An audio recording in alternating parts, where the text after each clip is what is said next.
Bismillahirrahmanirrahim.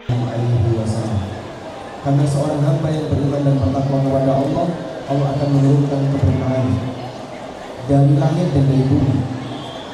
Sebagaimana yang Allah Subhanahu wa taala tegaskan, "Walau anna ahlal qura amanu wattaqau lafatahna 'alaihim barakatun minas sama'i wal ardh."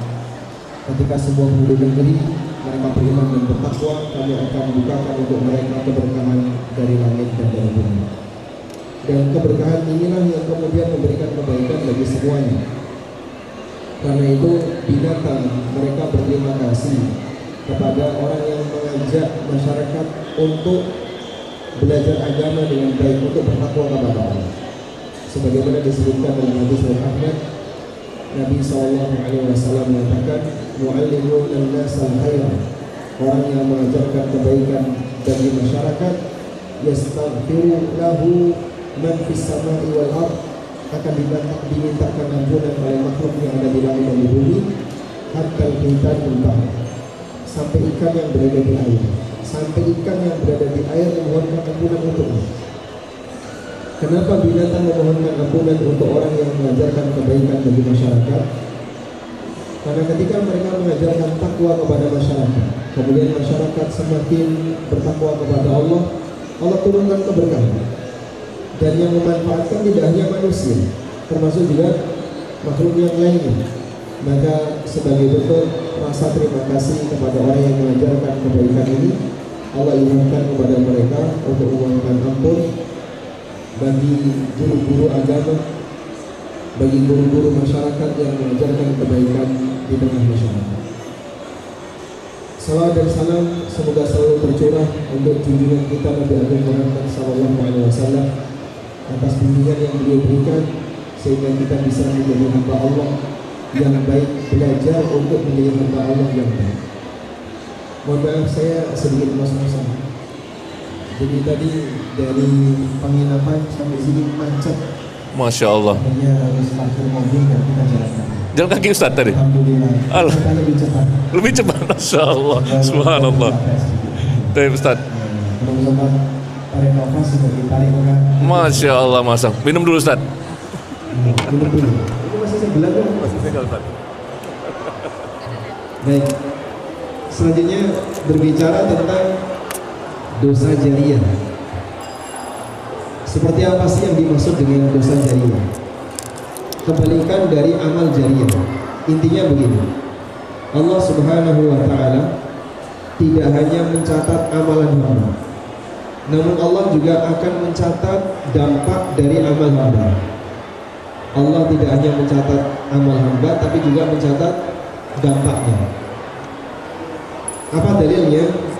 Dalilnya firman Allah Subhanahu wa ta'ala di surat Yasin, "Inna nahnu nuhyil mauta wa naktubu ma qaddamu wa atharahum wa kulla syai'in ahsaynahu fi imamin mubin." Inna nahnu nuhyil mauta, sesungguhnya kami yang menghidupkan makhluk yang telah mati. Wa naktubu ma qaddamu, dan kami catat apa yang telah mereka kerjakan. Tidak hanya itu, wa atharahum, berikut dampaknya. Sehingga berkaitan dengan aktivitas kita, ada dua yang dicatat oleh Allah, amal yang kita kerjakan dan dampak dari amal itu. Oleh karena itulah sebuah perbuatan yang baik, jika menghasilkan dampak yang baik, maka pelakunya mendapatkan dua pahala. Pertama, pahala dari amalnya, dan yang kedua, pahala dari pengaruh amalnya.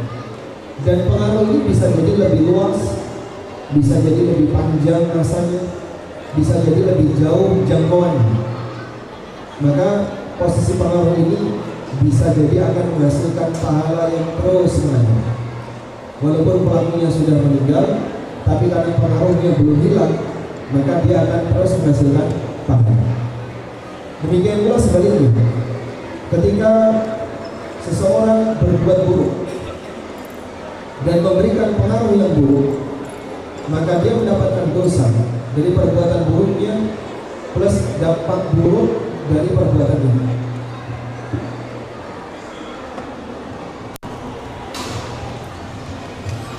ketika dia melakukan perbuatan dosa, maka dia mendapatkan pengaruh buruk dari perbuatan dosanya, dan berikut apa? Dampak buruknya. Semakin meluas dampak buruknya, maka semakin besar dan semakin jauh jangkauan dari perbuatan dosa itu. Karena itulah Allah Subhanahu wa taala menyebut dalam Al-Qur'an, orang-orang kafir mereka ketika berinfak dalam arti mengeluarkan harta untuk tujuan kemaksiatan, mereka akan menyesali tidak hanya perbuatannya, bahkan sampai harta yang dia keluarkan. Alladzina kafaru yunfikuna amwalahum liyasuddu an sabilillah. Orang-orang kafir mereka menginfakkan hartanya untuk menghalangi manusia dari jalan Allah. Fasayunfiqun, kemudian mereka akan menginfakkan hartanya. Tsumma yakunu alaihim hasrah, dan itu akan menjadi sumber kerugian bagi mereka. Sehingga tidak hanya sebatas amal perbuatan buruk yang mereka kerjakan yang menghasilkan dosa, termasuk juga dampak buruk dari amalnya. Makanya waspadalah dengan yang namanya perbuatan yang memberikan dampak yang buruk, karena Allah Subhanahu wa taala juga akan memberikan balasan buruk bagi dampaknya. Semakin lama dampaknya, semakin jauh dampaknya, maka akan menghasilkan pahala yang lebih besar dan semakin besar. Kalau saya tanya misalnya, Bapak Ibu sekalian, mungkin Anda bisa ngasih jawabannya. Ketika ada seorang wanita yang membuka aurat atau yang tampil menawan di hadapan lelaki yang bukan mahram, lalu dilihat oleh lelaki yang bukan mahram dan dinikmati, itu yang sejatinya jadi korban yang mana? Yang laki atau yang perempuan? Yang jadi korban itu yang laki atau perempuan? Yang laki atau yang perempuan? Coba, adik, kelas berapa? Hah? Kelas 5. Yang jadi korban yang laki atau perempuan? Coba jawab. Belum cukup umur. Terlalu berat bahasannya, Ustaz. Terlalu berat bahasannya. Baik, berarti moderatornya aja ini yang bisa. Ayo, bapaknya. Yang korban yang laki-lakinya, Ustaz. Kenapa yang laki-laki? Kan dia menikmati. Dia sebenarnya nggak niat untuk ngelihat, Ustaz. Dia nggak niat untuk lihat. Iya. Tapi begitu lihat, terpapar saja dia, Ustaz. terus dipanteng aja. Ya kalau sekali kan nggak apa-apa, Ustaz. Kalau sekali nggak apa-apa. Iya, Ustaz. Kalau dipantengin terus? Itu sekaligus namanya, Ustaz. Sekaligus. Iya. Nah, kalau sudah sekaligus seperti itu, yang jadi korban yang mana? Yang laki atau perempuan? Yang laki-laki, Ustaz. Yang laki-laki. Iya, Ustaz. Kenapa Anda sebut yang laki-laki? Karena kena getah dosanya, Ustaz. Kena jebakan dosa. Iya, Ustaz. Siapa yang lebih besar dosanya? Yang laki atau perempuan? Yang perempuan, Ustaz. Kenapa? Yang menyebabkan dosa Karena itu dia terjadi. penyebab. Iya. Makanya penyebab ini, karena dia pemicu dan penyebab, dosanya lebih besar, lebih berbahaya. Dari sinilah kita diajarkan, orang yang menjadi penyebab dosa sampai membuat orang lain turut berdosa, maka yang bersangkutan ikut mendapatkan dampak buruknya. Terima kasih, Pak. Jadi Itu masuk dalam bagian dari dosa jariah tadi, Ustaz ya? nah, semakin banyak orang yang melihat dia, maka semakin banyak dosa yang akan dia dapatkan. Sehingga kalau misalnya dia di satu titik cuma dilihat 5 orang, maka dia menanggung dosa 5 orang itu. Kalau dilihat ratusan orang, dia akan menanggung ratusan dosa tadi. Ini kan termasuk dosa yang mungkin kita nggak sadari, ya, Ustaz ya? Kita tidak sadari, ternyata bisa berakumulatif dan itu Bisa jadi yang bersangkutan sebenarnya sudah tahu ini resikonya besar, tapi tetap dia lakukan. Mungkin ada orang yang dapat dampak tapi dia nggak sadar, maka semua yang mendapatkan dampak buruk tadi, dosanya dilimpahkan kepada orang ini. Karena itulah Nabi SAW ngasih ancaman cukup keras ya bagi wanita yang dia pamer aurat. Rasulullah SAW pernah bersabda, sinfani min ahlin nar lam arahuma. Ada 2 jenis penduduk neraka yang belum pernah aku lihat. Di zaman Nabi SAW beliau belum menyaksikan yang seperti ini. Lalu beliau mengatakan, rijalun ma'ahum syiyat, rijalun ma'ahum siyatun yadribuna bihan nas. Pertama adalah orang yang membawa cemeti dan dia gunakan untuk memukuli banyak orang. Ini tafsirnya adalah imam yang dolim, pemimpin yang dolim.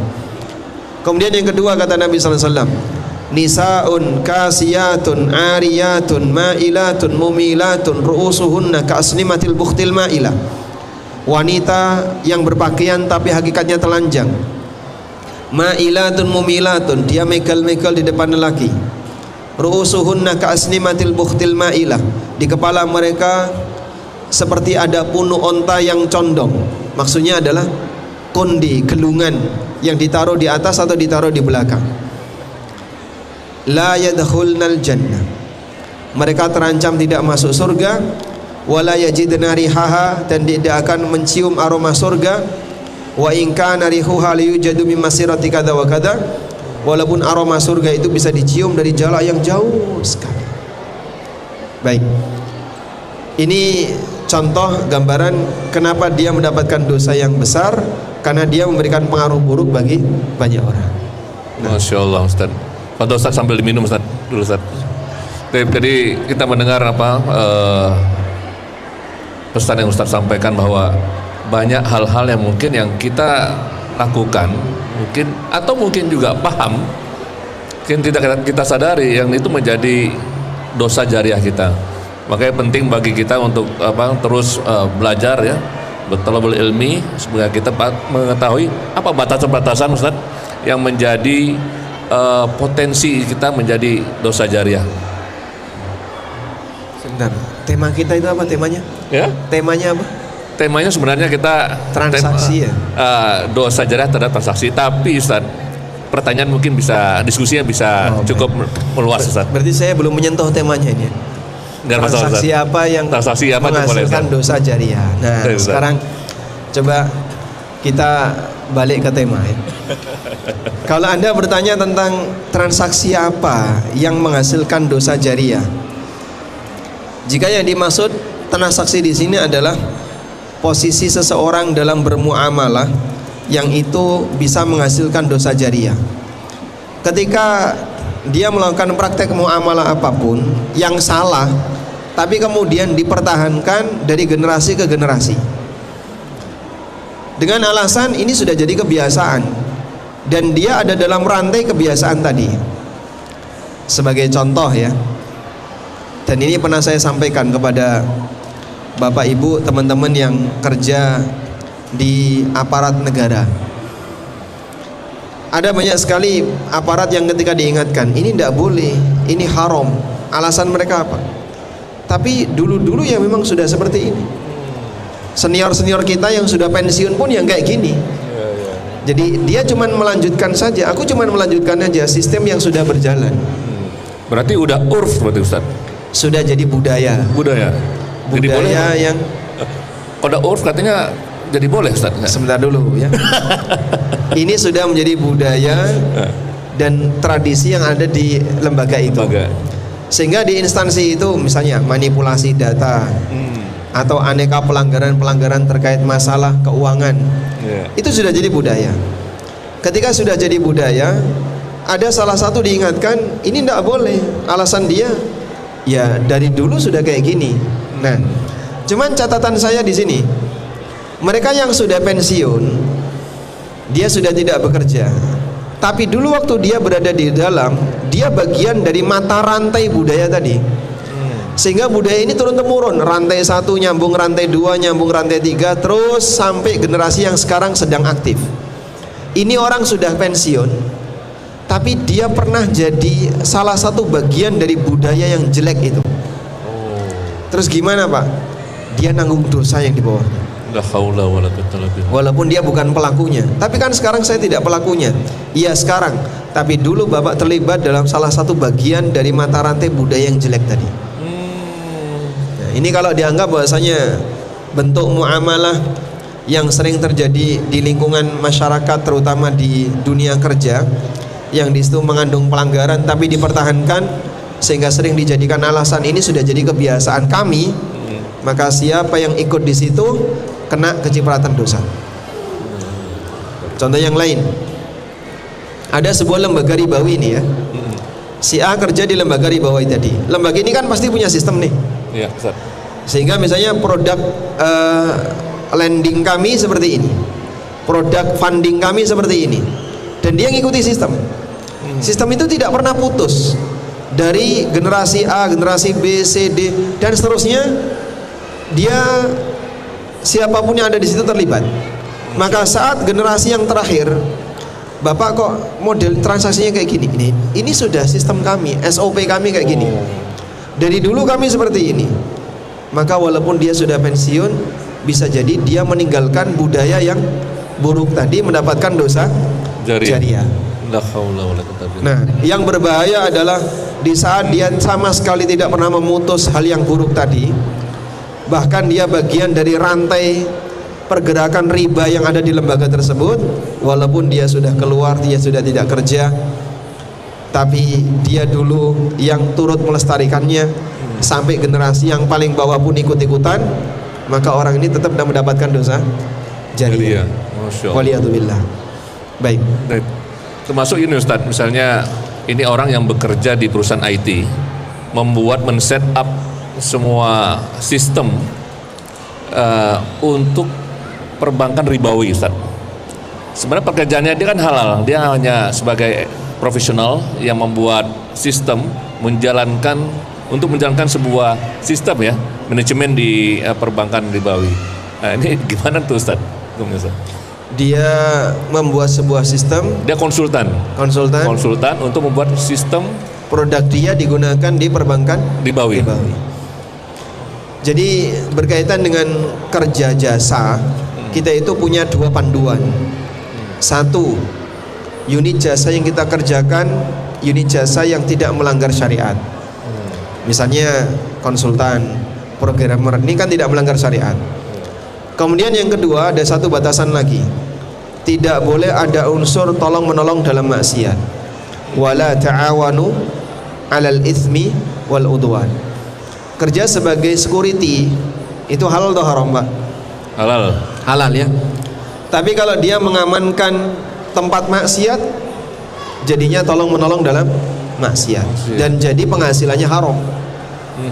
Sehingga kerjanya halal, unit usahanya halal, tapi karena digunakan untuk kegiatan maksiat, maka melanggar firman Allah, wala ta'awanu 'alal itsmi wal udwan. Dan semua penghasilan yang didapatkan dari proses maksiat adalah haram. Ketika ada orang berdosa, saat dia berdosa itu dia dapat duit, maka duitnya haram. Ini kaidah baku ya. Baik. Kemudian tadi antum sempat tanya, kalau sudah jadi uruf, sudah jadi kebiasaan dan budaya, kan jadinya boleh. Jadi boleh. Dalilnya apa ini? Ini yang kesekian kalinya saya dapat pertanyaan kayak gini ya. Iya. Dan beberapa jamaah juga punya pemahaman seperti itu.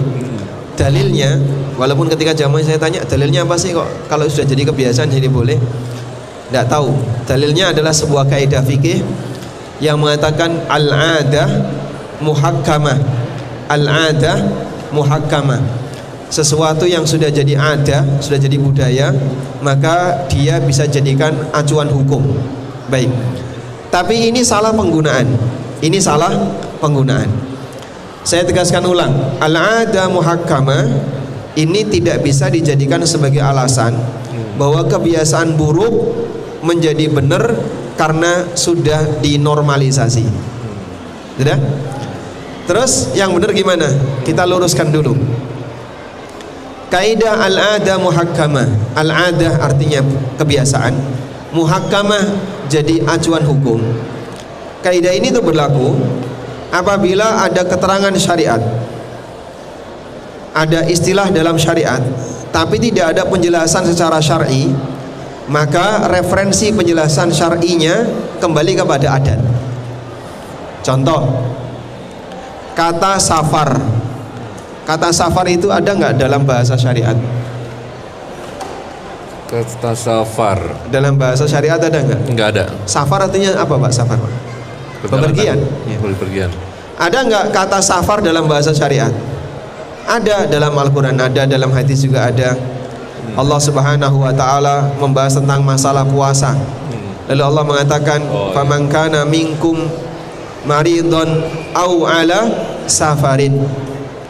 Dalam bahasa hadis juga ada, Nabi SAW pernah bersabda, idza maridul abdu au safara. Lalu muncul pertanyaan, terus definisi safar itu kayak apa? Nah, itu dicari di dalil dan nemu. Dicari di dalil dan nemu. Sehingga dalam hadis Nabi SAW cuma menyebutkan siapa wanita yang melakukan safar sehari semalam. Beliau hanya menyebutkan safar sehari semalam, tapi beliau tidak menyebutkan batas safar, jaraknya berapa, kemudian waktunya berapa lama ketika orang bertahan di luar kota disebut musafir. Seperti Anda ya, umroh selama 9 hari, di Mekah 4 hari, di Madinah 4 hari, itu musafir atau tidak? Musafir, Ustaz. Musafir. Berarti boleh qashar di Masjidil Haram. Ya boleh saja kalau musafir ya. Tapi kan selama sayang, tidak berjamaah dengan imam. Kan begitu ya. Tapi kan sayang, Ustaz. Sayang kenapa? Ya mau baca pahalanya kan banyak, Ustaz, kalau sholat di tidak mendapatkan pahala bersama imam. Baik. Baik. Jadi batasan safar yang kayak gimana yang seperti ini? Nah, disinilah kaidah al-'adah muhakkamah bisa bicara. Sehingga safar itu apa? Coba kamu kembalikan kepada budaya yang berlaku di masyarakat. Menurut budaya kamu, safar itu apa? Oh, masyarakat di sini memahami kalau bepergian dengan jarak sekian itu safar. Kalau berpergian di jarak sekian belum safar. Contoh ya, Pak Rahmat kan dari Bogor ya. Dari Bogor Pak Rahmat ya. Jakarta Bogor safar nggak Pak? Enggak. Kenapa nggak safar? Hah? Setiap hari, bahkan sehari bisa 2 kali. Orang Jakarta ke Bogor atau orang Bogor ke Jakarta sepakat bukan safar. Contoh yang lain, Banten ya, yang lebih dekat, area barat yang paling dekat dengan Jakarta. Pandeglang sama Banten jauhan mana? Pandeglang sama Banten lebih jauh.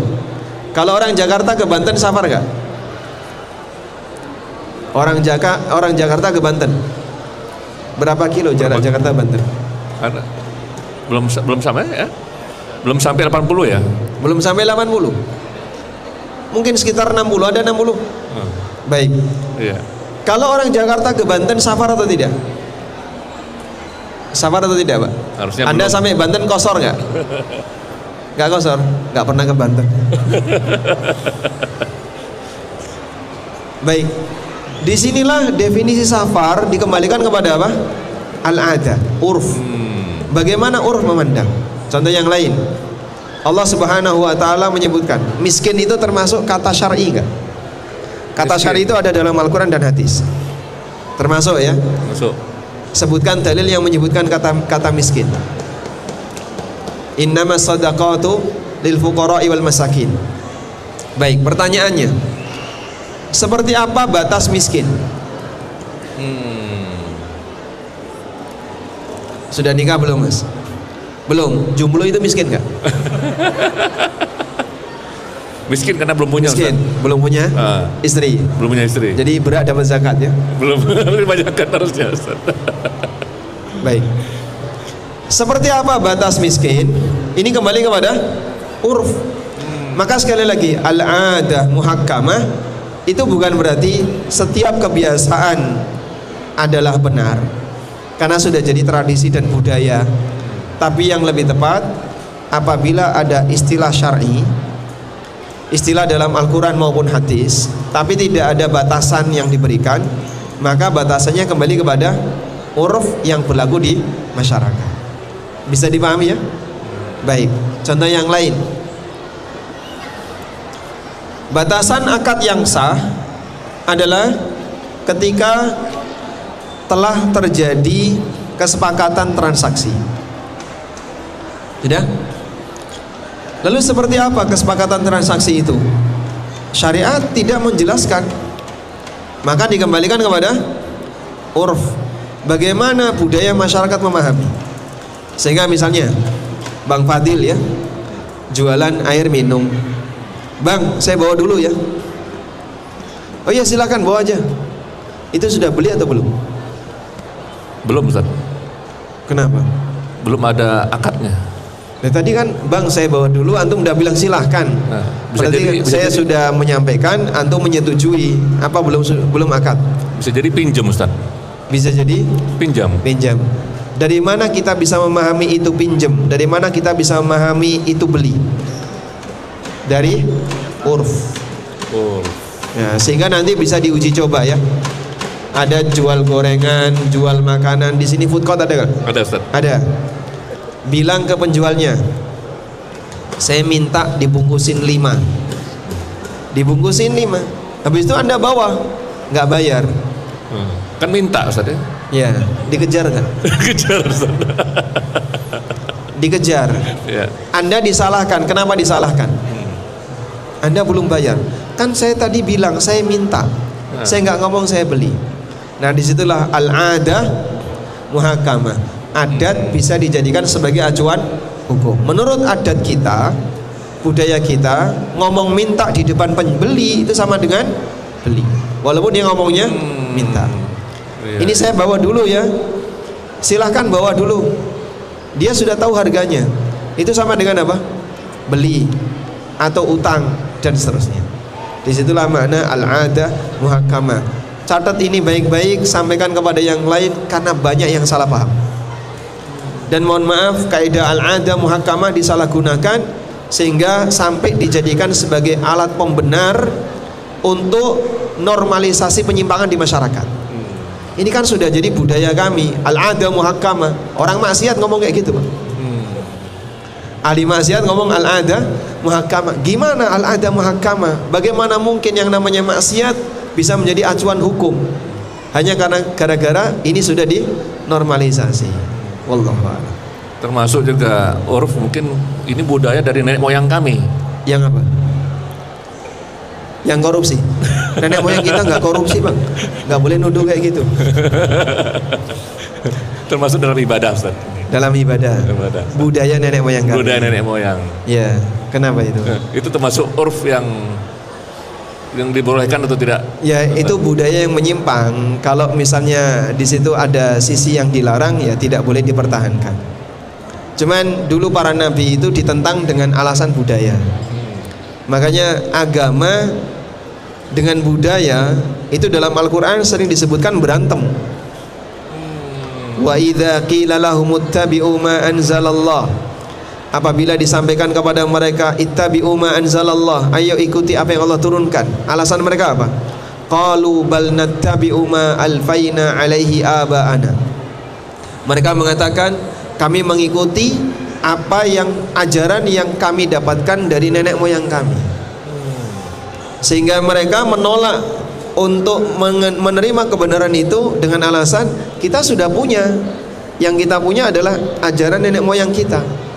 Jadi kamu jangan nyampaikan yang baru. Padahal sebenarnya kebenaran itu sudah ada terlebih dahulu, lalu ditutupi dengan aneka budaya yang menyimpang. Kemudian saat kebenaran itu diajarkan kembali, dianggapnya ini yang baru. Padahal sejatinya penyimpangan itulah sesuatu yang baru, yang menyimpang dari kebenaran. Sebab manusia pertama ini seorang apa, Pak? Seorang nabi yang mendapatkan wahyu. Maka manusia awal yang tercipta adalah mereka yang sudah dibimbing untuk melakukan kebenaran. Wallahu a'lam. Masya Allah, Masya Allah. Karena di awal pikir semua yang udah kategori yang uruf sudah jadi dibolehkan Ustaz. Ternyata ada batasan-batasan di dalam itu Ustaz. Yaitu salah penggunaan kaidah. Iya. Baik Ustaz, Masya Allah. Ini Ustaz mungkin sambil sambil menyiapkan pertanyaan-pertanyaan, ini coba bertanya tentang ini yang berdiri kan kasihan ya. Karena mereka tidak diasuransikan. Tidak diasuransikan Ustaz. Jadi daripada nanti keluar dari sini mengeluh sakit, ini boleh dipakai nggak? Boleh. Nah, kalau mau duduk di depan, serius dengerin sampai selesai, duduk di sini boleh. Tafadhal. Daripada nanti di jalan Anda menghalangi orang yang lewat ya. Nah, silakan. Sandalnya boleh dibawa, nanti tidak hilang ya. Ya, mendekat kepada sumber ilmu adalah bagian daripada adab untuk tolabul ilmi. Masya Allah, alhamdulillah. Alhamdulillah. Ibu-ibu kalau masih ada kursi kosong di depan, kalau mau diisi silahkan. Silakan diisi. Ini yang mau niat ikut sampai selesai ya. Yang di sebelah kiri saya juga ada itu. Yang mau lesehan di sebelah Lesehan kiri. di sebelah kiri ya. Nah, Masya Allah, luar biasa. Mas, doyan kopi nggak Mas? Enggak. Oh udah ngopi. Berarti tak kasih kopi Mas. Masya Allah, dapat hadiah. Sudah jadi jatah saya belum ini?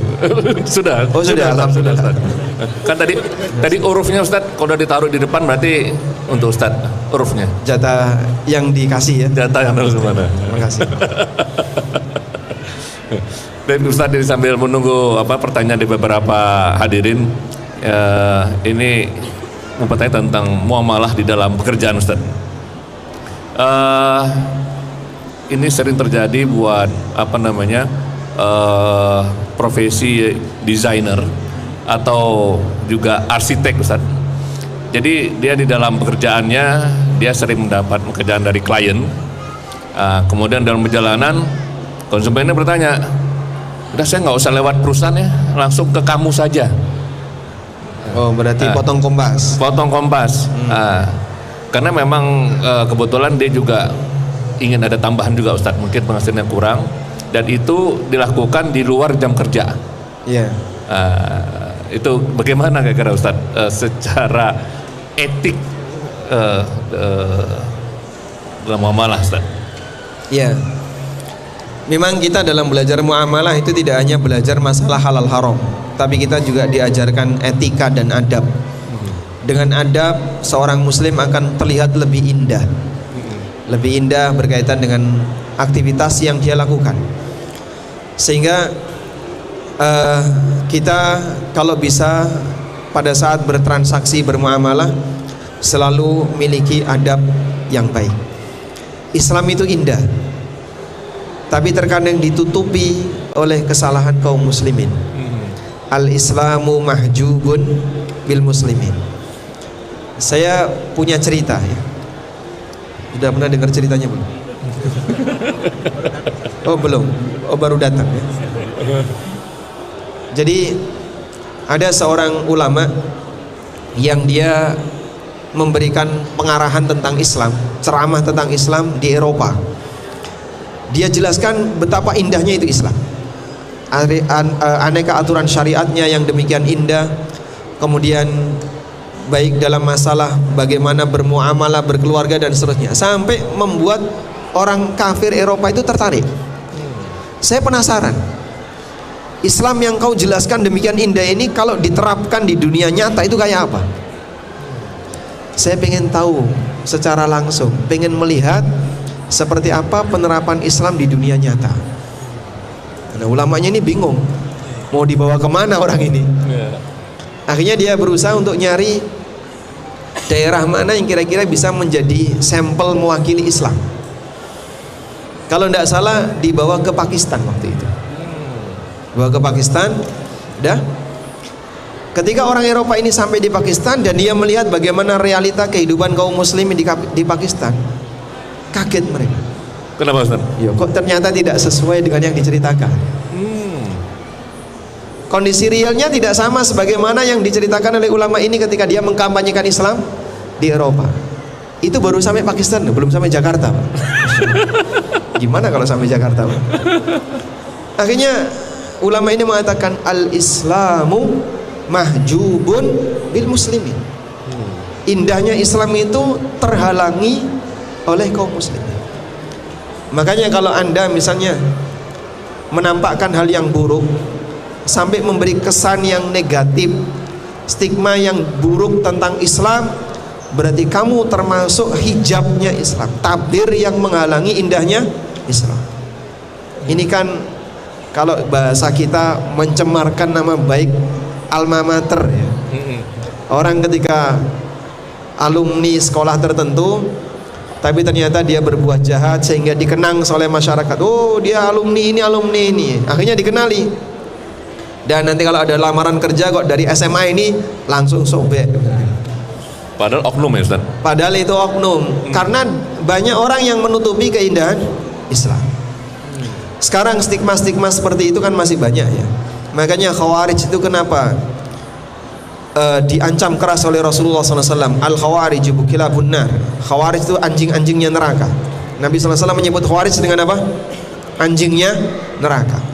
Karena mereka ngasih stigma yang sangat negatif tentang Islam. Jadi Islam dianggap sebagai agama yang keras, agama yang kasar, agama yang isinya cuman kalau nggak darah ya darah. Itu gara-gara ulahnya orang Khawarij. Dan selalu merasa paling benar. Tidak ada satupun pemimpin di hadapan Khawarij kecuali pernah salah. Sampai pun Nabi Muhammad SAW dikritik.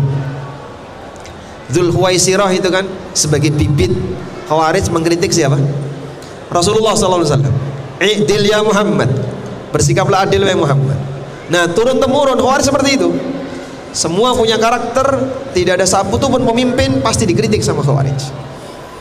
Ali bin Abi Thalib dikafirkan. Jangankan sekelas Ali, sampai Nabi SAW disalahkan. Makanya sampai beliau marah besar dan beliau mengatakan, "Faman ladzi ya'dil illa ma'dil." Siapa manusia di muka bumi ini yang bisa adil kalau aku nggak bisa adil. Baik. Selanjutnya, ketika kita berakhlak dalam bermuamalah yang tadi disebutkan, bagaimana kalau ada kasus kayak tadi ya, udah sama kamu aja, nggak usah lewat kantor. Boleh nggak seperti ini?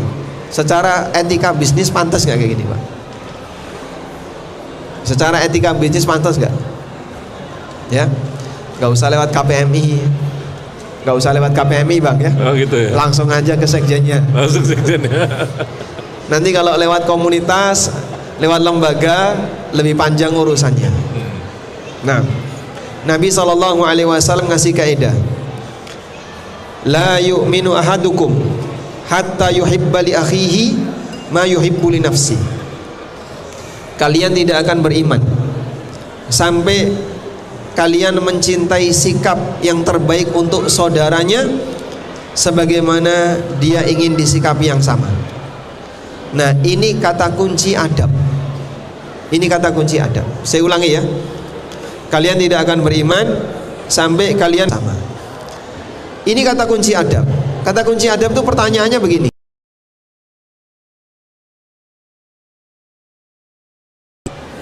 Enggak. Kalau begitu jangan menyikapi seperti itu untuk orang lain. Sudah. Jadi kita sampaikan kepada si arsitektur ini ya. Si A kenal arsitek ini kan lewat perusahaan X. Nah, kemudian si langsung aja ke arsitek, gak usah lewat perusahaan X. Wahai arsitek, kalau kamu pemilik perusahaan ini, kira-kira mau nggak ada karyawan kamu yang bersikap seperti itu? Wah, saya nggak terima. Saya nggak bersedia kalau kayak gitu. Saya nggak terima. Nah, jangan menyikapi seperti itu kepada orang lain. Itulah kata kunci dari etika dalam bisnis. Dari etika dari Ustadz ya. Ya. Sebenarnya dari usahanya, bisnisnya apa itu, pekerjaannya itu halal Ustaz ya? Kalau pekerjaannya halal, tapi ini bicara masalah etika. Etika. Sehingga insya Allah kalau dari sisi pendapatan halal, cuman secara etika ini tidak tepat. Baik Ustaz, jazakallahu khair. Ini sebagai pemantik aja diskusi. Jadi memang kita mempelajari tentang fikih muamalah, itu kita bicara tentang kaidah ya, ada riba di situ, ada goror, ada maisir, ada kedoliman di situ. Nah, ini penting buat kita pahami masing-masing poin itu sehingga kita di dalam menjalani kegiatan muamalah kita tahu batasannya. Ini sudah masuk kategori itu belum? Nah, mungkin kita coba buka untuk pertanyaan. Kita coba minta untuk 3 pertama dulu. Silakan. Tadi Bapak yang baju biru, silakan dulu. Sebutkan nama, asal, dan statusnya. Oh, nggak usah. Silakan Pak. Assalamualaikum Waalaikumsalam warahmatullahi wabarakatuh. Ya, nama saya Abu Muslim Bekasi. Sedikit aja menyambungkan soal yang tadi sudah dibahas yang tadi karyawan ya, mungkin dapat kerjaan sejenis langsung gitu ya pada perusahaan. Pertanyaannya kalau misalkan katakanlah perusahaan jasa kebaikan lah gitu ya, kebaikan. Terus ada klien yang kenal saya atau perusahaan saya misalkan, tapi dia butuh training misalkan, sedangkan perusahaan saya nggak pernah kasih training gitu, nggak menyediakan itu. Tapi saya punya ilmunya dari perusahaan gitu. Nah, apakah itu juga termasuk yang kalau misalkan saya ambil gitu ya, apakah itu juga termasuk adab yang kurang baik? Baik, langsung dia Ustaz deh. Ya, untuk menilai ini sebenarnya bukan kembali ke sisi ilmu muamalah, tapi kepatutan. Patutan, ke etika Ustaz ya. Ke etika. Seperti itu patut nggak? Ya kalau kita menilai itu patut saja Mas, karena perusahaan kami kan tidak menyediakan itu. Sehingga kalaupun kita minta dari perusahaan, dia juga nggak bakalan menyediakan itu. Ya, insya Allah posisi Anda yang multi talent ya, sehingga Anda jadi konsultan kontraktor misalnya, plus bisa jadi coach ya, atau bisa menjadi apa lagi? Trainer. Jadi trainer dan seterusnya, bahkan ikut di stand up comedy, jadi pelawak. Karena multi talent dan Anda diminta di situ ya silahkan. Wallahu a'lam. Selama bidangnya tidak ada di jasanya, tidak ada disediakan oleh kantor. Artinya gitu, dia tidak masuk kategori nelikung perusahaan. Taib Ustaz. Jadi halal Ustaz ya. Halal insyaallah. Halal Bang. Taib, lanjut Pak.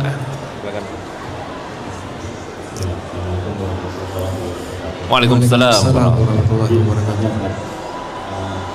Kembali ke yang masalah dosa dan tadi. Kalau misalnya bikin lebih dekat lagi sedikit kita ya. sempat terlibat ya di bagian yang dosa dan yang hubungan suatu sistem tadi. Tapi sebenarnya nggak go ya untuk mendesain itu, hanya ada hubungan saja. Jadi jangan go. Nah, saat ini sudah nggak terlibat lagi, tapi sebenarnya dia tetap menyesali yang terjadi itu dan transaksi yang terjadi itu masih berjalan. Bagaimana cara menghapus dosanya gitu kan, dan apakah pelaksanaan yang tidak ridho itu juga sebagai pengurangan dosa? Apakah bisa terhapus dosa dengan bertaubat Ustaz? Ya. Taubat itu dijanjikan oleh Allah sebagai penghapus dosa. Sehingga solusi bagi semua orang yang berbuat dosa adalah taubat, dari mulai dosa paling besar sampai yang paling kecil. Allah Subhanahu wa taala mengatakan, ya ayyuhalladzina amanu tubu ilallahi taubatan nasuha. Asa rabbukum ayyukaffir ankum sayyi'atikum. Wahai orang yang beriman, bertobatlah kepada Allah dengan tobat yang nasuha, maka Rabb kalian akan menghapuskan kesalahan-kesalahan kalian. Dan Allah membuka bagi semua hambanya untuk bertobat. Qul ya ibadiyalladzina asrafu ala anfusihim la taqnatu min rahmatillah innallaha yaghfirudz dzunuba jami'a. Sampaikan kepada para hambaku, wahai para hambaku, jangan kalian putus asa dari rahmat Allah. Allah mengampuni semua dosa.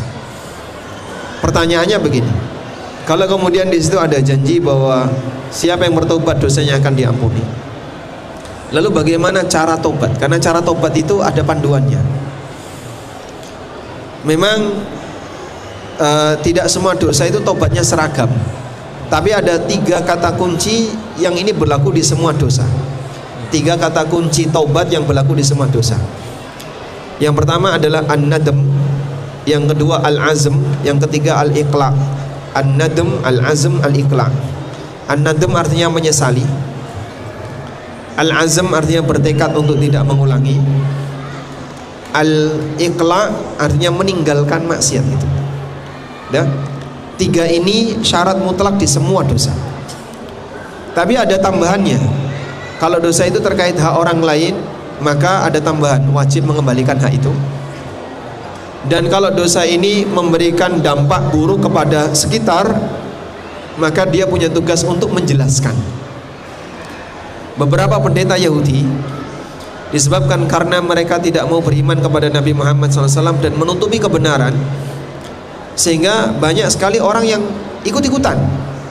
Nah, si A saja yang ngerti Taurat, dia nggak percaya sama Muhammad, padahal Taurat itu menjelaskan Nabi terakhir. Berarti kan Muhammad ini dusta, bukan Nabi terakhir seperti yang dimaksudkan oleh Taurat. Karena orang Arab sendiri mengakui Yahudi itu ngerti siapa Nabi terakhir. Nah, kok Yahudinya mereka nggak mau mengakui, ini biang keroknya ini, gara-gara Yahudi ini sampai banyak orang Arab yang tidak percaya.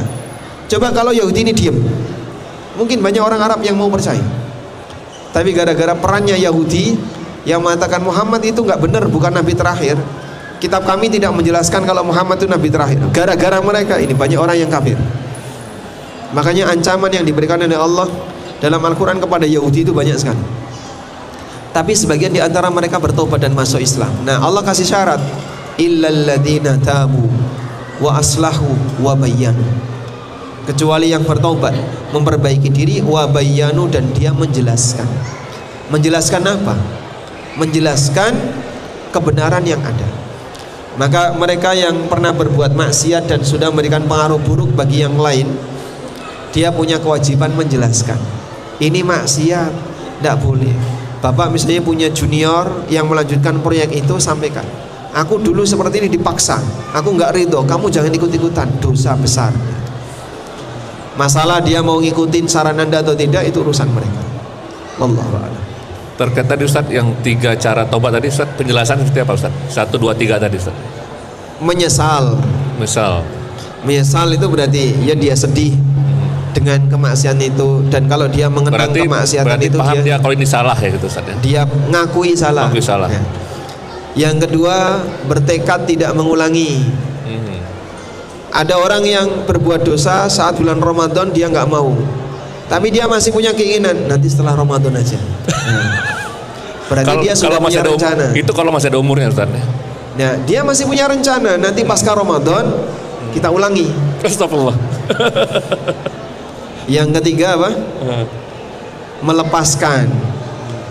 Ada pelaku riba, dia masih nyicil nih riba. Tiap bulan kan dia bayar cicilan. Rumus cicilan itu apa, Mas? Cicilan sama dengan pokok plus riba. Pokok plus riba. Bulan ini dia bayar riba, bulan depan bayar riba lagi, bulan depan bayar riba. Aku sudah kapok, aku udah tobat, tapi kenapa kau masih nyicil tiap bulan? Lah terus gimana kalau nggak dicicil? Ya, selesaikan secepat mungkin, kau bisa cut off biar tidak per bulan ngulangi dosa besar. Berarti ketika dia mengatakan menyesal tapi dia masih mengulang, kan sejatinya tobatnya belum serius.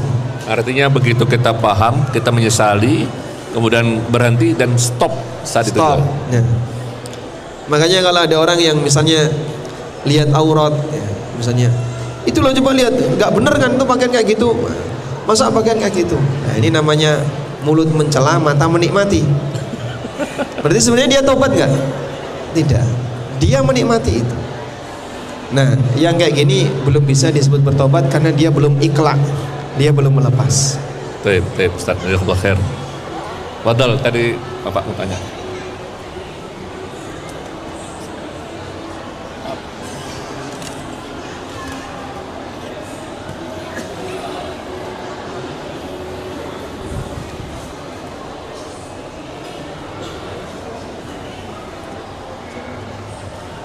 Silakan. Enggak bunyi, Mas. Minta tolong dibunyikan. Iya, assalamualaikum warahmatullahi wabarakatuh. Waalaikumsalam warahmatullahi wabarakatuh. Ada pertanyaan menarik, Ustaz. Saya bergerak di bidang usahanya, bergerak di bidang perfilman, bidang produksi. Tapi kita bikin film animasi sambil studio. Lalu kawan-kawan bikin film niat itu film jual gorengan di Padang gitu. Oh iya. Relate-nya dengan ada corona ya dalam ini. Jadi secara umum kalau di perfilman itu itu akan terlihat aurat di situ, akan terlihat aurat. Apakah itu termasuk dosa jariah? Hubungannya dengan dosa jariah. Tapi kalau dari lihat ceritanya, memang ada sisi pembunuhan, ada sisi pemerkosaan di sana. Dan kalau tidak ditampilkan, seperti apa? Apakah itu termasuk kebiasaan? Lalu yang kedua, pertanyaan saya mengenai dosa jariah, apakah itu termasuk dosa jariah? Yang kedua, dari sisi transaksinya juga, kalau di perfilman itu hari pertama itu, kalau di bioskop ya, wilayah mereka, hari pertama itu paling menentukan. Kalau kita tidak membuat sertifikat transaksi bohong-bohong ya, biasanya dia pura-pura membeli tiket gitu ya. Jadi sold out lah ya. Iya. Jadi kita harus pura-pura membeli di bioskop gitu ya. Kita sebar tiket itu sampai 2.000 tiket sampai 3.000 tiket. Kalau kita tidak sebar, layar di bioskop itu akan turun secara otomatis karena itu sistemnya seperti itu di Xbox One ya. Gitu. Dan itu kalau kita tidak lakukan itu, investor dan lainnya juga akan gigit jari gitu kan, seperti itu. Tidak ada bisnis lagi. Terus yang ketiga, ini masalah nawaitu juga. Kenapa saya masuk di perfilman? Karena saya lihat perfilman ini dampaknya dahsyat. Kenapa? Karena di situ kita sama-sama pahami film itu bisa membuat kebenaran jadi bohong, membuat bohong jadi kebenaran. Kenapa? Karena semuanya bisa diciptakan melalui skenario. Membayangkan perang, kita ngomong sedikit agak jauh ya. Perang di Amerika dibuat seolah-olah menang. Padahal kan kalah sebenarnya di realisasi, tapi di film itu menang seperti itu. Nah, saya masuk ke sini di dunia perfilman itu ya termasuk niatnya memperbaiki lah seperti itu, memperbaiki keadaan lah ya, keadaan. Karena saya lihat juga hanya beberapa pengusaha yang masuk di industri perfilman. Karena dahsyatnya luar biasa dampaknya. Itu kan film terus abadi ya, ditonton setiap orang gitu ya. Nah, yang terakhir pertanyaan saya, selera penonton itu horor. Selera penonton itu horor dan komedi ya, ada komedi. Nah, horor itu biaya yang paling kecil, anggap 1,6. Tapi dampaknya itu keuntungannya maksudnya itu besar. Cuan ya, kalau bikin film, kalau film hantu ya. Film hantu. Dan film hantu pasti ada pemerkosaan gitu. Astagfirullah. Pemerkosaan. Nah, yang jadi pertanyaan itu adalah apakah itu termasuk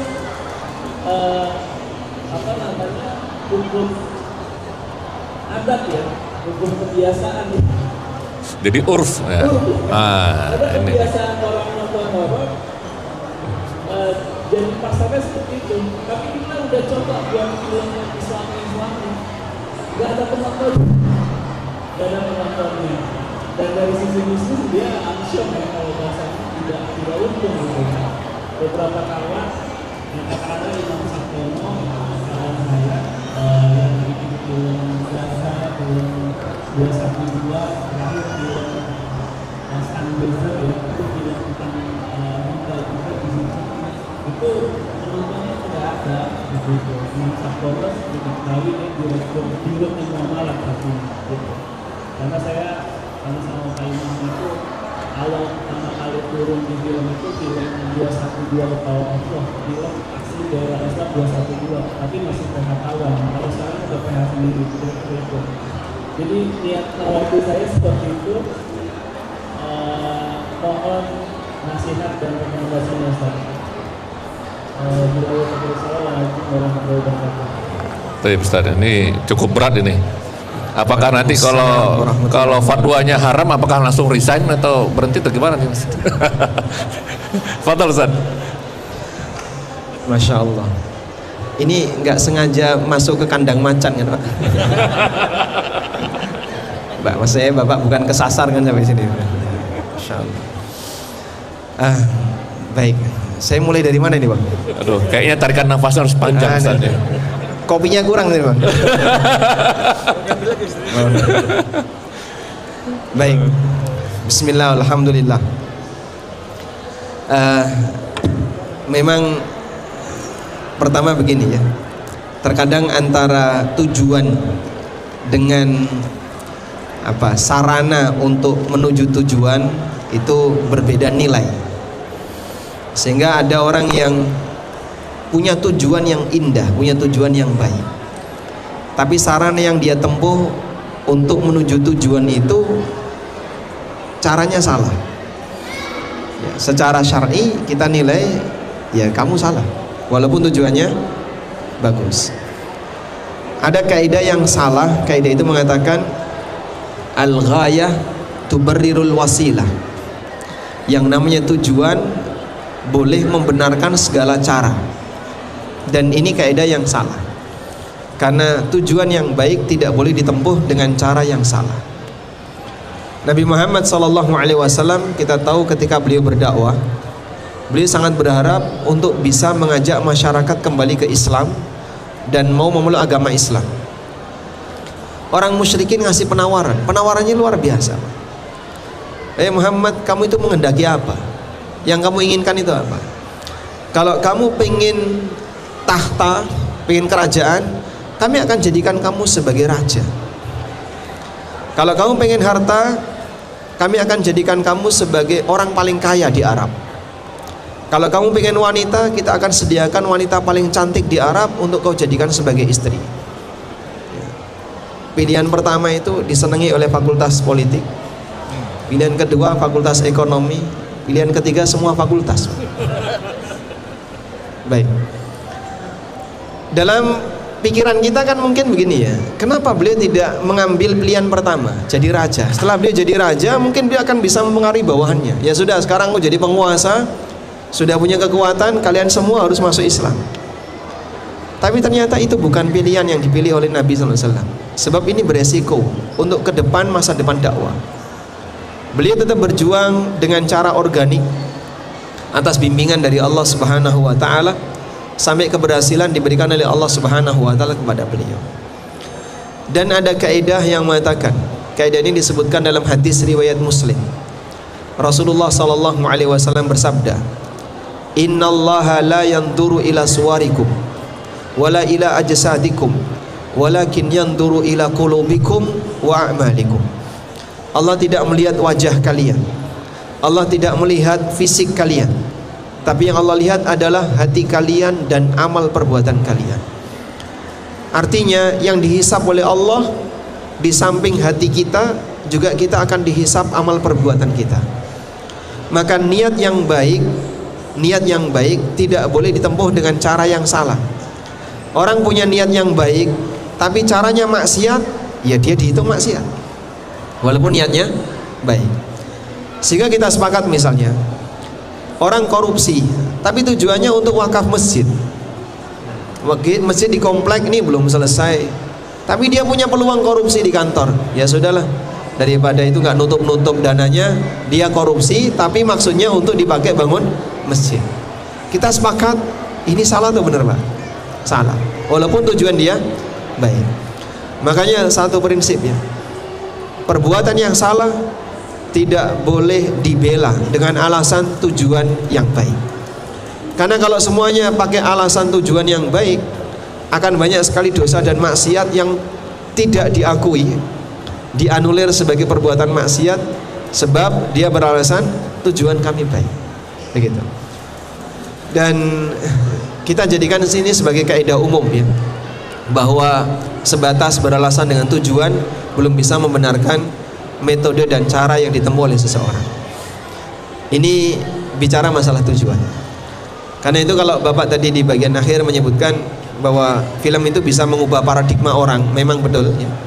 Film bisa mengubah bagaimana cara orang berpikir, itu memang betul ya, bagi mereka yang terpengaruh. Tapi bagi mereka yang tidak terpengaruh ya, begitu dia melihat film, oh kok kayak gini ya, saya nggak percaya. Saya nggak percaya. Kan banyak yang seperti itu. Alhamdulillah belakangan juga orang sudah mulai sadar, namanya film itu ya skenario, itu buatan orang, belum tentu sesuai dengan kenyataan.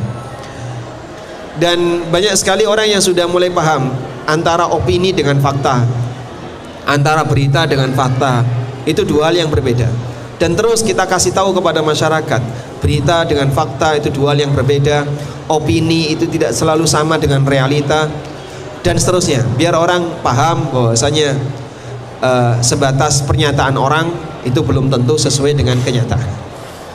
Selanjutnya, walaupun film ini salah satu di antara metode untuk bisa membangun stigma masyarakat tentang sosok tertentu atau tentang kejadian tertentu, apakah ini diperbolehkan? Kita diajarkan jangan bicara kecuali yang benar. Nabi SAW bersabda, iyyakum was-sidq fa inna sidqa yahdi ilal bir wa innal birra yahdi ilal jannah.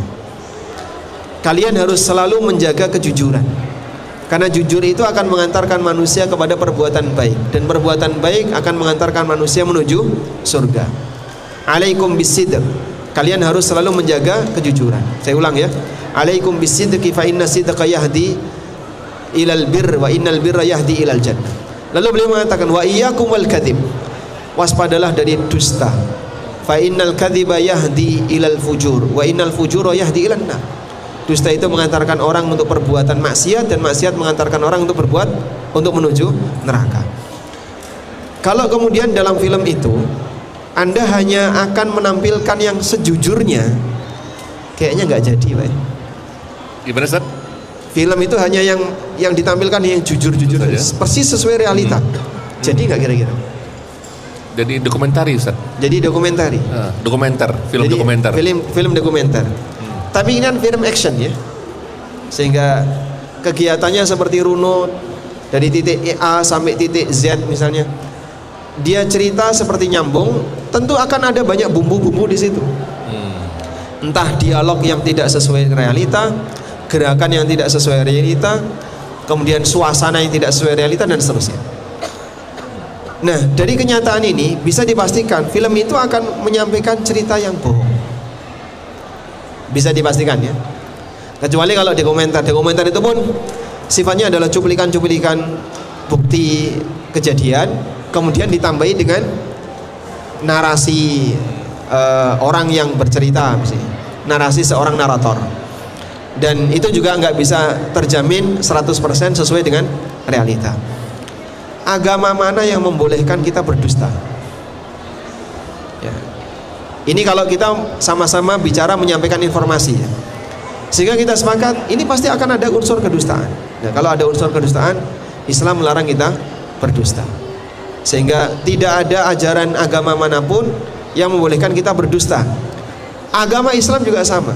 Islam sangat anti dengan yang namanya kedustaan. Karena itu cerita dalam Al-Quran disebut oleh Allah sebagai cerita yang terbaik. Ahsanal qasasi bima auhayna ilaika hadzal Quran. Kami ceritakan kepada kalian dengan ahsanal qasas, cerita yang paling baik. Karena cerita dalam Al-Quran itu tidak ditambahi oleh Allah, tidak dikurangi, persis kejadian. Cuman hanya diceritakan secara narasi. Begitu difilmkan, film Yusuf, film tentang Ashabul Kahfi, film tentang ini, pasti ada imbuhan. Nah, tambahan-tambahannya ini kan jadinya ada banyak pelanggaran. Itu bukan bagian dari seni, Ustaz. Seni. Supaya jadi indah untuk dilihat dan menarik untuk ditonton, Ustaz. Iya. Tapi tidak keluar daripada koridor dari inti dari maksud tujuan dari film itu, Ustaz. Tidak keluar maksud dari film. Maksud dari syariah maksudnya.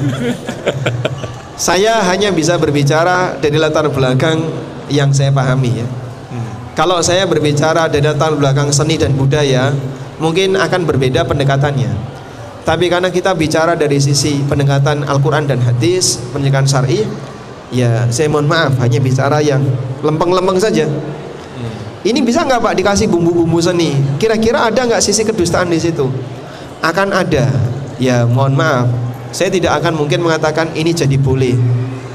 Walaupun mungkin secara keuntungan itu menguntungkan. Terus tadi ya berkaitan dengan film horor, modalnya sedikit karena kontrak dengan jin murah Pak ya. Kontrak dengan jin murah. Tapi cuannya lebih banyak gitu ya. Nah ini kan terus jadi mulai dari sedikit menyimpang dari tujuan asal. Apa sisi keuntungan dakwah dari keberadaan film horor? Film horor itu apakah mengajak orang untuk semakin bertakwa kepada Allah? Mungkin kita semakin paham dengan hal yang gaib, enggak? Zikrullah. Sehingga dengan nonton film horor orang akan semakin rajin zikrullah. Atau malah ketakutan untuk tahajud. Dan orang semakin paham Ustaz bahwa ada yang ciptaan Allah tuh ada yang ada wujudnya dan ada tidak Ustaz. Jadi Allah, ada yang gaib, enggak, ternyata makhluk Allah itu ada yang ada wujudnya dan ada yang tidak ada wujudnya. Makhluk Allah itu ada yang semuanya berwujud. Tapi ada yang wujud bisa ditangkap indera, atau tidak. Ada yang tidak bisa ditangkap indera, gitu? Iya. Ya. Kalau itu dikasih tahu aja bisa, nggak usah pakai film. Ya. Karena itu begini. Ya.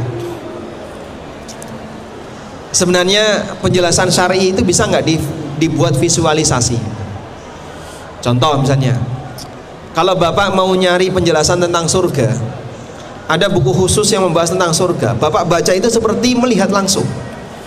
Cuman sifatnya kan narasi, keterangan-keterangan dalam bentuk teks. Udah? Bisa nggak kita buat visualisasi? Nggak nyanggup, nggak sanggup orang manusia nggak bisa. Maka semua wajah Nabi ketika ditampilkan dalam film apapun selalu tidak kelihatan. Walaupun yang buat orang kafir loh itu. Karena mereka nggak berani sampai titik di situ. Nabi yang paling sering jadi lelucon itu Nabi siapa? Nabi Isa. Pelakunya siapa? Mereka sendiri. Orang-orang ateis yang ada di Eropa, orang-orang ateis yang ada di Amerika. Nabi yang paling sering jadi lelucon itu Nabi Isa, Yesus. Karena penghormatan mereka kepada Nabi itu nol. Bahkan penghinaan mereka selalu diarahkan kepada Nabi. Alhamdulillah kaum muslimin masih menjaga dengan maksimal ya tentang kehormatan Nabi Muhammad SAW. Sehingga mereka juga nggak berani. Ini urusannya panjang sama kaum muslimin nanti. Film Innocent of Muslim itu ya, yang dulu sempat viral tahun 2010-an itu alhamdulillah karena diserang bareng-bareng oleh kaum muslimin, akhirnya kan itu hilang. Bapak cari di YouTube enggak ada itu. Sudah enggak ada itu. Jejak digital itu enggak ada. Dihilangkan. Atas tekanan dari beberapa kaum muslimin kepada YouTube sendiri, kalau sampai ini enggak hilang, ya kasus nanti. Alhamdulillah berhasil. Karena mereka tidak bisa membuat visualisasi yang paling mendekati gimana bisa. Nah, kurang lebih seperti itu. Jadi kalau kita masih menjaga asas kejujuran, asas apalagi misalnya asas kesesuaian dengan realita dan seterusnya, ini sangat bertolak belakang dengan prinsip perfilman ya. Jadi kesimpulannya, kira-kira Bapak sudah ada alternatif kerjaan yang lain kan? Tapi kalau berbicara film Ustaz, film ini kan media Ustaz. Media ini kan ibarat seperti pisau ya. Artinya dia bisa dibuat untuk kebaikan dan juga untuk keburukan ya. Nah, ini bagaimana caranya film ini bisa menjadi bagian dari kebaikan Ustaz? Kalau bicara tujuan, kita sepakat. Tujuan beliau kan tadi memberikan paradigma yang lurus kepada kaum muslimin. Bisa saja saya pesan ke beliau, bisa nggak Mas dibuatin film tentang ANB Mas? Bisa saja ya. Ini nggak pesan ya Mas. Biografi Ustadz Aminur Baiz gitu biografi ya? ANB. Kok nggak ada yang menarik, nggak bakalan ada penontonnya Ustadz. investornya nanti bangkrut. Terus Anda nolak, kan sah-sah saja ya. Karena ternyata tujuannya di balik itu adalah dari sisi ini menguntungkan atau tidak, banyak yang nonton atau tidak. Dan ternyata dakwah bisa disampaikan tanpa harus melalui film. Hidayah itu ada di tangan Allah. Kita hanya menyampaikan, masalah orang mau nerima atau tidak di luar tanggung jawab. Misalnya kalau Bapak sekarang keahliannya kita alihkan, gimana kalau kita bikin video bagus ya, dokumenter atau apapun, lalu kita akan sebarkan kepada masyarakat, sehingga membuat mereka tahu yang sejatinya seperti ini. Apa sih contohnya yang sering dianggap menyimpang ya, sejarah-sejarah yang mungkin diselewengkan oleh sebagian orang. Bapak kira-kira kalau memperjuangkan itu dijadikan sebagai film dokumenter, kemudian itu bisa mengubah paradigma dan dilihat oleh banyak orang, jejak digital tidak hilang, insya Allah jadi pahala jariah. Jadi beralih dari film action ke film dokumenter. Insya Allah ANP siap dukung, insya Allah. Baik Ustaz, mungkin tadi ada pertanyaan kedua Ustaz tentang apakah itu masuk strategi marketing pada saat launching itu seakan-akan tiketnya habis, ludes, diborong. Karena itu memang udah sudah jadi budaya urf ya, lagi Ustaz. Urf. Tadi kembali kepada al-adah muhakkamah ya. Apa yang sudah jadi budaya bisa dijadikan sebagai acuan hukum. Pertanyaannya, model seperti ini normal atau tidak? Sekarang jadi normal Ustaz. Enggak. Secara aturan. Secara aturan sih jangan enggak. Karena tidak. Tidak. Nah, Anda bisa nyebut tidak normal itu masuk pelanggaran atau tidak? Pelanggaran karena tidak sebenarnya yang terjadi. Ya. Bisa nggak disebut ini mengelabui orang lain? Mengelabui Ustaz. Mengelabui ya. Ya. Ini yang disebut dengan najas. Najas. Kok najas ya? Nabi SAW najas. Wala tanajashu. Janganlah kalian melakukan praktek jual beli najas. Dan salah satu di antara bentuk najas adalah berpura-pura. Berpura-pura menawar, berpura-pura menawarkan, berpura-pura seperti laris dan seterusnya, padahal aslinya tidak seperti itu. Makanya para ulama memfatwakan dilarang jual beli follower. Itu salah satu pertimbangannya ya memanipulasi konsumen, sehingga testimoni yang tidak sesuai dengan realita itu kebohongan. Dan jangan sampai kita hanya sebatas karena ngejar target duniawi, tapi dengan cara membohongi orang lain. Wallahu a'lam. Baik Ustaz. Jadi tadi itu bukan hanya untuk kayak seperti sudah kelaziman ya. Setiap launching masuk restoran Ustaz. Jadi orang udah antri. Ya, tapi Allahu a'lam itu bakal benar. Mungkin dibuat buyback ya. Jadi dia keluarkan dana sekian untuk membiayai orang biar belanja. Tujuannya untuk narik perhatian orang biar wow, warung ini ternyata laris. Iya. Padahal sebenarnya itu dikondisikan. Ada banyak sekali korban yang seperti itu. Kawan saya itu beli kondotel ya di Bali. Kalau tidak salah, anggaplah misalnya harganya 500 juta. Sudah dalam waktu kurang lebih setahun pertama itu dia dapat pengembalian modal dan bagi hasil rutin tiap bulan selama 1 tahun. Begitu ke-13, bulan ke-13 mandek. Terus dia tanya, loh kok sekarang tidak ada? Ya memang konsumennya sudah tidak ada Pak. Akhirnya dia curiga, dia cari tahu betul nggak selama ini memang aktif kondotelnya ini disewa orang. Ternyata tidak. Jadi dari 500 juta itu yang 200 juta dikembalikan ke investor. Oh, untuk buyback. Nah, buyback tadi. Jadi yang 300 keuntungan yang punya pengelola manajemennya, 200 ya, dianggap ini buyback. Seakan-akan sudah tersewa. Seakan-akan terpakai, tersewa, padahal aslinya duit dia sendiri. Jadi itu kira-kira apa itu? Ya kedoliman Ustaz ya. Wallahu a'lam. Ini sebenarnya suatu hal yang biasa dan lazim ya. Kalau kita lihat di ya launching apapun itu ya menjadi suatu strategi marketing, dan kita sebagai umat muslim dan sebagai pengusaha wajib mengetahui kaidah-kaidah ya, batasan-batasan supaya kita tidak kalau MLF ini rame dimanipulasi kan? Ini Karena tadi ada yang digratisi, kayak saya kan masuk gratis ya. Ustaz kan pembicara Ustaz. Oh, gitu ya. Berarti bukan manipulasi ya? Bukan Ustaz. Tidak ada apa namanya undangan bayaran. Tidak ada undangan bayaran. Betul sekali. Ustaz. Insya Allah aman Ustaz. Alhamdulillah. Alhamdulillah ini kita tidak terasa ya, kita sudah sampai di akhir pada talk show kita. Ini saya waktu sudah menunjukkan pukul 5.30 saat ini. Mungkin Ustadz sebelum menutup mungkin ada nasihat Ustadz kepada teman-teman, pada hadirin ya, mungkin meresume apa diskusi kita hari ini Ustadz. Fadhal Ustadz. Baik. Jadi kalau sudah berbicara masalah urusan dunia, penyeimbangnya itu adalah akhirat. Selalu demikian ya. Sebab manusia itu kalau tidak dikasih tahu tentang penyeimbang akhirat, wah dia bisa nggak karuan ketika mencari urusan dunia. Dan satu prinsip berkaitan dengan penyeimbang akhirat adalah Anda perlu sadari semuanya pasti akan dihisab. Karena karakter dunia, kata Ali bin Abi Thalib, awwaluhu ana wa akhiruhu fana, fi halali hisabun wa fi haramihi azab. Awalnya itu melelahkan, akhirnya ujungnya kebinasaan. Semua pasti akan kita tinggal. Dari 100% dunia yang kita dapatkan, mungkin hanya 10% yang kita bisa nikmati, sisanya kita tinggal.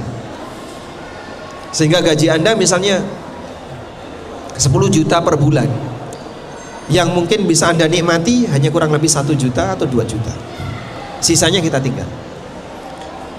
Fi halalihi hisabun wa fi haramihi adab. Yang halal dihisab, yang haram diadab. Tidak ada pilihan yang ketiga. Jadi kalau kita menyadari akan ada kehidupan yang kedua, dan kehidupan yang kedua ini tidak ada peluang untuk menambah amal, maka selanjutnya yang bisa kita lakukan adalah bagaimana kita bisa selamat. Jangan sampai harta yang kita miliki menjadi sumber bencana ketika di akhirat. Demikian, semoga Allah Subhanahu wa taala memberkahi setiap usaha halal yang kita lakukan dalam mencari nafkah dan ma'isyah. Wassallallahu ala nabiyyina Muhammadin wa ala alihi wa sahbihi wa sallam. Wa akhiru da'wana alhamdulillahi rabbil alamin. Wassalamualaikum warahmatullahi wabarakatuh. Assalamualaikum warahmatullahi wabarakatuh. Ustaz jazakallah khairan Ustaz atas ilmu dan nasihat-nasihatnya, semoga menjadi amal bagi kita semua. Tapi sebelum kita bubar, ini ada sedikit pesan ya, bahwa di KPMI itu ada program KPMI Entrepreneur School ya. Jadi program pembelajaran untuk kita belajar tentang fikih muamalah ya, ini ada flyer yang disebar oleh Mas Slamet Edi. Jadi 16 kali pertemuan ya, Sabtu Ahad 2 pekan sekali selama 4 bulan. Artinya apa? Kita belajar itu ya, selama ini kita belajar tidak bersinambungan ya. Di kelas KPMI Entrepreneur School kita akan belajar dari awal, belajar tentang tauhid ya, belajar tentang fikih muamalah, basic dasar ya, sehingga kita di dalam perjalanan kita sehari-hari kita langsung udah tahu, wah ini kaidahnya udah mulai keluar nih pada jalurnya. Dan juga di dalam kelas ini juga kita bisa langsung bertanya langsung kepada narasumber ya, terkait dengan permasalahan dengan perusahaannya ya, dengan permasalahan pribadi dan keluarga lain-lainnya secara one on one ya. Kemudian juga di kelas sampai KPMI Entrepreneur School juga ada kelas untuk kita mempelajari tentang manajemen bisnis ya. Bagaimana kita berwirausaha, bagaimana kita membuat bisnis plan, bagaimana kita membuat sebuah perusahaan, dan banyak perusahaan yang dihasilkan dari kelas KPMI Entrepreneur School. Nah, ini artinya supaya kita terus tetap belajar ya. Bagaimana kita tidak belajar hanya jiping apa ya, ngaji kuping ya, tapi kita terus duduk serius sehingga kita paham tentang kaidah-kaidah dalam fikih muamalah. Mungkin Ustadz ada pesan sedikit Ustadz tentang kelas KPMI Entrepreneur School Ustadz, karena Ustadz Ami kebetulan adalah yang membuat kurikulum kelas KPMI Entrepreneur School, dan bagaimana Ustadz dulu mendesain dan harapannya apa terhadap kelas KPMI Entrepreneur School Ustadz? CAS atau KPMI Entrepreneur School. Ini kalau nggak salah pertama kali launching 2000 berapa? 2015 Ustaz. 2015 ya, 2015. Bulan Desember.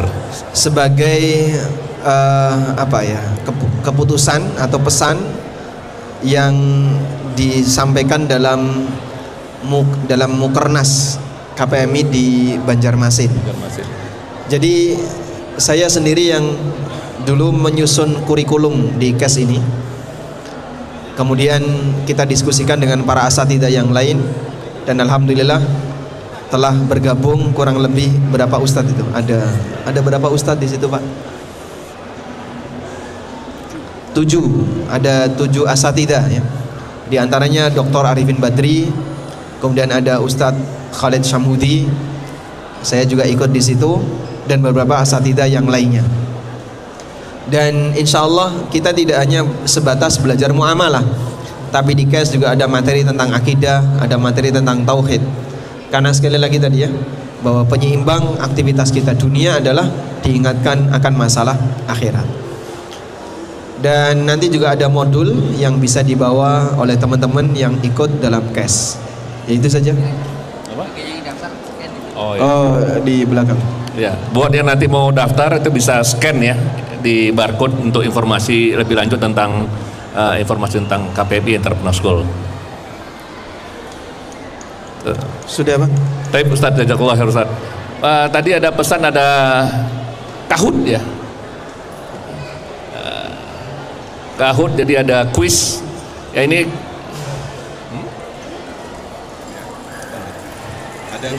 ada kuis. Berarti saya harus turun nih. Mau ikut kuis saya. Sallallahu ala nabiyina Muhammadin wa ala alihi